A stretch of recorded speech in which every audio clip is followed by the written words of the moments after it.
Our theme for this third Sunday in Advent is that Jesus came to bring light. So at our family service this afternoon, we're going to make Christingles.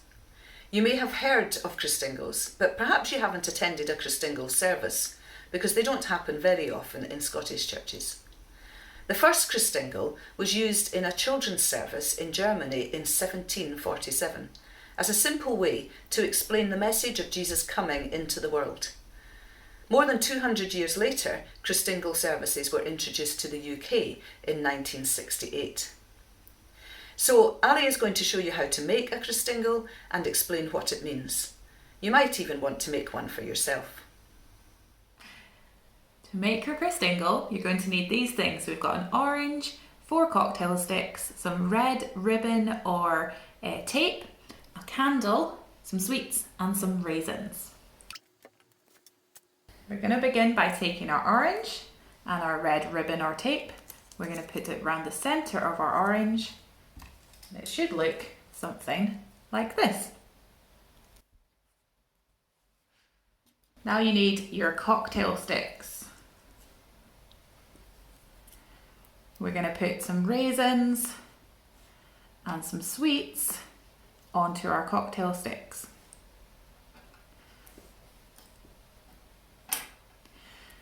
Once we have those, we're going to stick those into our orange, like so. You need 4 of these.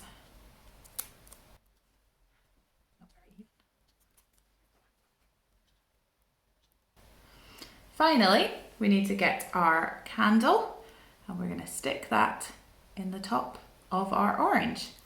And this is our Christingle. So the orange is round like the world and it represents the world. The red around the outside of it is red for Jesus's blood because he came to save us. Then on our cocktail sticks, we have our sweets and our fruit to represent God's goodness and all the things that he gives us. And finally, on the top, we have our light because Jesus is light of the world. I'm going to light it.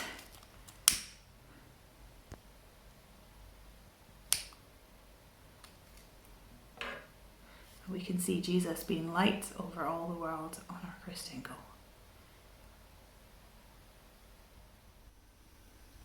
Normally at a Christingle service, when there aren't restrictions because of COVID-19, once everyone has made their Christingle, the first one is lit. Then that Christingle is used to light a second one, and the second is used to light a third, and so on. Gradually, the light is passed around all the Christingles of the people at the service.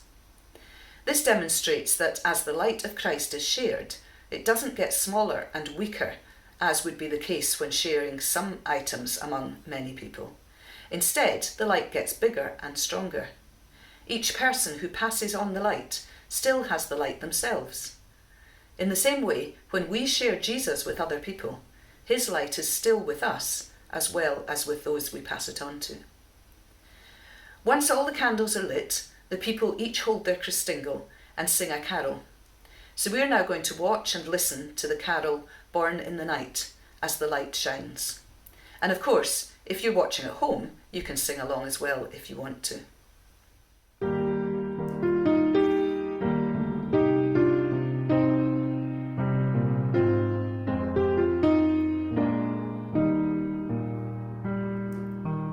Born in the night, Mary's child, a long way from your home. Coming in need, Mary's child, born in a borrowed room. Clear shining light, Mary's child, your face lights up our way. Light of the world, Mary's child, dawn on our darkened day. Truth of our life, Mary's child, you tell us God is good. Prove this is true, Mary's child.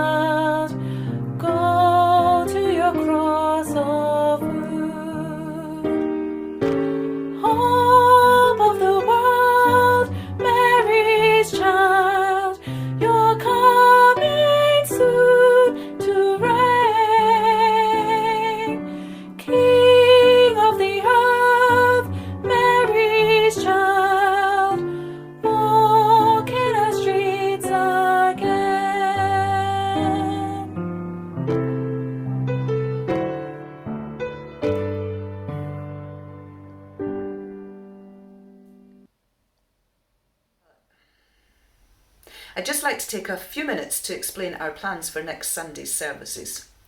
So far during Advent, we've been having an online service and 2 in-person services, one for adults and one for families. Next Sunday there will again be 3 services, but this time they will all be the same. These services will be an opportunity for people of all ages, children, teenagers and adults, to worship, pray and learn together, to hear God speaking to us, to reflect and to respond. Because of the current restrictions, these services will not look the same as previous all-age services, and they'll not be the same as the family services which we've held during the first 3 Sundays in Advent. There will be illustrated carols, prayers and readings which all ages can engage with. There will be some all-age teaching and a short message from Ray. Children won't be able to move around as they've been used to in previous all-age services, but there will be plenty of activities such as crafts, puzzles and colouring for children to do during parts of the service which are a bit less suitable for them, which will help them to understand and respond to the theme of the service.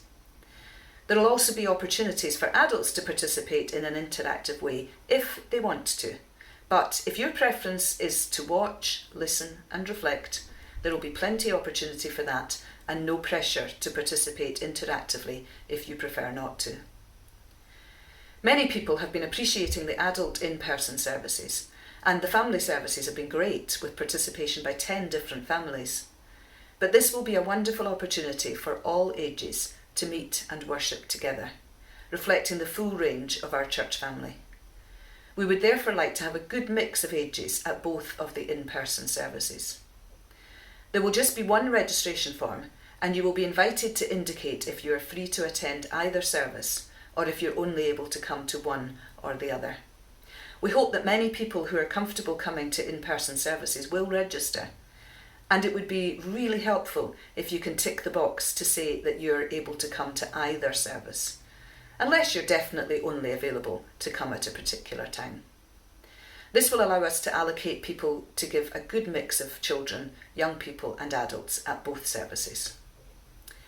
For those of you who are unable or uncomfortable coming to an in-person service at this stage, the same service content will be streamed online, as usual, on Facebook and YouTube. We hope that you will join us for one of these services next Sunday.